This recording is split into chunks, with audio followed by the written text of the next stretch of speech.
Και επειδή μπορεί να αναρωτιέστε πώς μπορεί σε αυτή την ηλικία να χορεύω όλη νύχτα, θα σας μάθω μία μαγική λέξη για να χορεύετε κι εσείς όλη νύχτα. Λοιπόν, θα επαναλαμβάνετε μετά από μένα. Όλοι όμως, όλοι. Σπύρο, το υπόσχεσαι. Υπερ. Υπερ. Υπερ. Δεν ακούω. Υπερ. Φύση. Φύση. Σπάστη. Σπάστη. Και η τεχνική παρακαλώ. Κούτσι. Κούτσι. Κούτσι. Κούτσι. Καλή. Καλή. Τρίο. Τρίο. Εύκολη λέξη. Μπράβο, Να πούμε μια φορά για να μάθουμε καλύτερα. Ναι. Είναι πολύ πάθος όμως. Υπερ. Υπερ. Φύση. Φύση. Σπάστη. Σπάστη.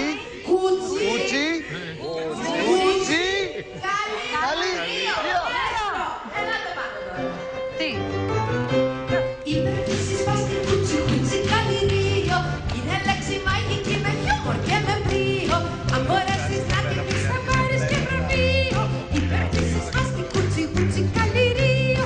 Γιαμ τιλι νταμ τιλι νταμ, γιαμ τιλι νταμ νταμ τιλι. Τα λιγάκι άτακα ετούντα τα παιδιά.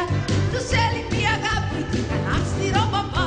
Μια μέρα όμως έμαθα μια λέξη μαγική. Μια λέξη που τους χάρισε το γέλιο στη ζωή. Υπερ, φύση, σπάστη, κούτσι, κούτσι, καλή ρίο. Είναι λέξη μαγική με χιούμορ και με μπρίο. Αν την πεις ανάποδα θα πάρεις και βραβείο. Ρίο, καλή, κούτσι, κούτσι, σπάστη, φύση, υπερ. Γιαμ τιλι-τιλι-τιλι-νταμ, τιλι-νταμ, γιαμ τιλι-τιλι-τιλι-νταμ, τιλι-νταμ. Supercalifragilisticexpialidocious.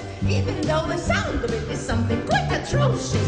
If you say it loud enough, you'll only sound precocious. Supercalifragilisticexpialidocious. Υπερ, φύση, σπάστη, κούτσι, κούτσι, καλή ρίο. Είναι λέξη μαγική με χιούμορ και με μπρίο. Αν μπορέσεις να την πεις θα πάρεις και βραβείο. Υπερ, φύση, σπάστη, κούτσι, κούτσι, καλή ρίο. Υπερ, φύση, σπάστη, κούτσι, κούτσι, καλή ρίο.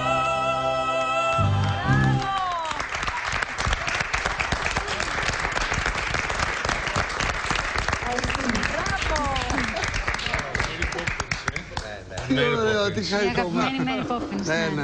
Μας μεγάλωσε από μικρά παιδιά η Mary Poppins. Υπέροχο. Τι ωραίο. Τι χαριτωμένο.